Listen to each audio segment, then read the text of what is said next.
Der Zauberberg von Thomas Mann. Zusammenfassung: Hans Castorp lebt in Hamburg. Er ist ein junger Mann, ordentlich, eher ruhig, jemand, der sich an Regeln hält und sein Leben gut geplant hat.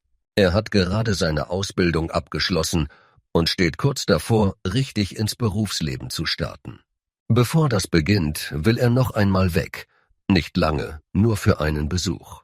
Sein Vetter Joachim Ziemßen ist in der Schweiz, in Davos, in einem Sanatorium, dem Berghof. Joachim hat Probleme mit der Lunge und soll dort oben wieder zu Kräften kommen. Hans denkt sich, 3 Wochen frische Bergluft, ein bisschen Familienpflicht, dann zurück nach Hamburg. Als er ankommt, fühlt es sich an, als würde er eine andere Welt betreten. Nicht nur wegen der Berge, der Kälte und der klaren Luft, sondern wegen der Stimmung. Alles wirkt langsamer. Die Menschen sprechen anders, bewegen sich anders, schauen anders. Es ist, als wäre die Zeit hier oben weich geworden. Joachim begrüßt ihn freundlich, aber auch mit dieser besonderen Ruhe, die Hans erst nicht versteht. Joachim kennt die Regeln des Hauses längst. Man misst Temperatur, man hält Liegekuren ein, man kommt pünktlich zum Essen und man redet über Dinge, die Hans bisher kaum beachtet hat, über Husten, Röntgenbilder, Werte, Fieberkurven. Am ersten Tag beobachtet Hans nur. Er geht durch Flure, sieht Liegestühle, Decken, Balkone. Er hört Türen, leises Räuspern, Schritte von Pflegern. Beim Essen sitzt er in einem großen Speisesaal und ihm fällt auf, wie wichtig hier jeder Ablauf ist. Jeder weiß, wo er sitzt. Jeder weiß, wann er zu sprechen hat und wann man nicht. Die Patienten wirken manchmal fast wie eine eigene Gesellschaft, mit eigenen Regeln und Gewohnheiten. Manche sind schon lange da und tragen das wie eine Art Auszeichnung. Andere sind neu und wirken unsicher. Hans fühlt sich zunächst wie ein Tourist, der in ein fremdes Land geraten ist. Mit der Zeit lernt er mehr Leute kennen, weil man im Berghof zwangsläufig ins Gespräch kommt. Da gibt es Menschen, die sehr freundlich sind. Andere sind seltsam. Einige wirken übertrieben stolz auf ihre Krankheit, als wäre sie etwas Besonderes. Hans merkt, dass Krankheit hier nicht nur Leid bedeutet, sondern auch eine Art Mittelpunkt des Lebens ist. Fast alles dreht sich darum, was der Arzt sagt, ob die Temperatur steigt, ob der Husten schlimmer wird, ob jemand mehr Ruhe braucht. Und immer wieder dieses Liegen draußen, still, Stunde um Stunde, eingepackt, als würde man sich selbst aus dem Leben ausruhen. Hans sagt sich, ich bin nur zu Besuch. Doch dann passiert etwas, das ganz klein beginnt. Er fühlt sich müde. Er merkt, dass ihn die Höhe schneller erschöpft. Er hustet ein paar Mal. Es ist nichts Dramatisches, denkt er. Aber im Berghof wird so etwas nicht abgetan. Schnell wird er untersucht. Der Arzt, Hofrat Behrens, schaut auf Hans nicht wie auf einen Gast, sondern wie auf einen möglichen Patienten. Es wird gemessen, abgehört, geröntgt. Und plötzlich steht der Satz im Raum, den Hans am Anfang kaum glauben kann. Es wäre besser, wenn er bleibt. Nur zur Sicherheit, heißt es. Ein bisschen Ruhe. Ein paar Wochen, vielleicht Monate. Hans ist erst erschrocken, dann verwirrt. Er merkt, wie leicht es ist, sich hier oben hineinziehen zu lassen. Denn plötzlich hat er eine Begründung, nicht zurück zu müssen. Er muss keine Entscheidung treffen, keine Verantwortung übernehmen, nichts erklären. Der Berg nimmt ihn auf, und das Gefühl ist seltsam angenehm. Er bleibt. Am Anfang zählt er noch die Zeit. Er denkt noch in Wochen. Er schreibt vielleicht noch an zu Hause, und innerlich sieht er Hamburg klar vor sich. Aber bald verschwimmen die Tage. Denn jeder Tag sieht ähnlich aus. Aufstehen, Temperatur, Essen, Liegekur, Spaziergang, wieder Liegekur, wieder Essen. Und zwischen all dem Gespräche, lange Gespräche. Gespräche, die nicht schnell zu einem Ergebnis führen, sondern sich drehen, ausweiten, festsetzen. Hans merkt, dass diese Gespräche ihn verändern. Er beginnt Dinge wichtig zu finden, die er früher nie lange bedacht hat. Besonders wichtig wird Settembrini, ein gebildeter Mann, der gerne redet und Hans oft anspricht. Settembrini hat klare Vorstellungen. Der Mensch soll denken, lernen, sich entwickeln. Er glaubt an Fortschritt, an Freiheit, an Vernunft. Er warnt Hans vor dem Sanatorium, fast so, als wäre es ein gefährlicher Ort, der junge Menschen einschläfert. Settembrini behandelt Hans wie einen Schüler. Manchmal ist das anstrengend, manchmal beeindruckend. Hans hört zu, nickt, fragt nach. Und obwohl er sich nicht sofort verändert, bleibt etwas von Settembrinis Worten in ihm hängen. Dann tritt Nafta auf, und mit ihm wird alles schärfer. Nafta ist anders als Settembrini. Er spricht nicht warm und freundlich, sondern streng und spitz. Er ist klug, aber seine Gedanken wirken hart. Wo Settembrini Freiheit liebt, spricht Nafta von Macht, Ordnung, Opfer und religiöser Strenge. Zwischen den beiden entstehen Streitgespräche, die nicht nur persönlich sind, sondern wie Kämpfe um die Wahrheit.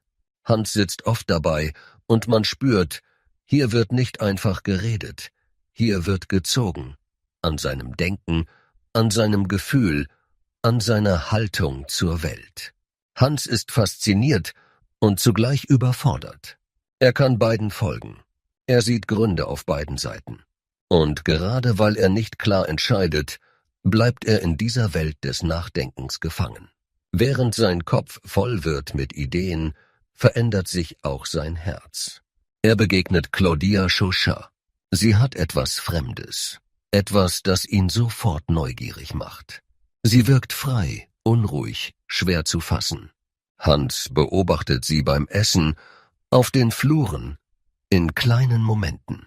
Er merkt, wie stark ihn schon Kleinigkeiten treffen. Ihr Blick, ihre Stimme, ihre Art, Türen zu schließen, sich hinzusetzen, zu lachen. Es ist keine ruhige, sichere Liebe. Es ist eher ein Zustand, der ihn aufwühlt. Und je länger er versucht, sich zusammenzureißen, desto stärker wird diese Sehnsucht. Als Hans und Claudia sich näher kommen, ist das für ihn wie eine Grenze, die er überschreitet. Er erlebt Gefühle, die er bisher kaum kannte: starke Anziehung, Eifersucht, Nervosität, Hoffnung, Enttäuschung. Gleichzeitig ist Claudia nicht verlässlich. Mal ist sie da, mal ist sie weg. Sie entzieht sich ihm. Und Hans bleibt zurück mit einem Gefühl, das ihn nicht loslässt. Diese Liebe bindet ihn noch stärker an den Zauberberg, weil sie für ihn mehr bedeutet als nur ein Flirt. Sie wird zu einem Teil seiner inneren Entwicklung. Die Jahre gehen vorbei. Hans verliert den normalen Blick auf die Zeit.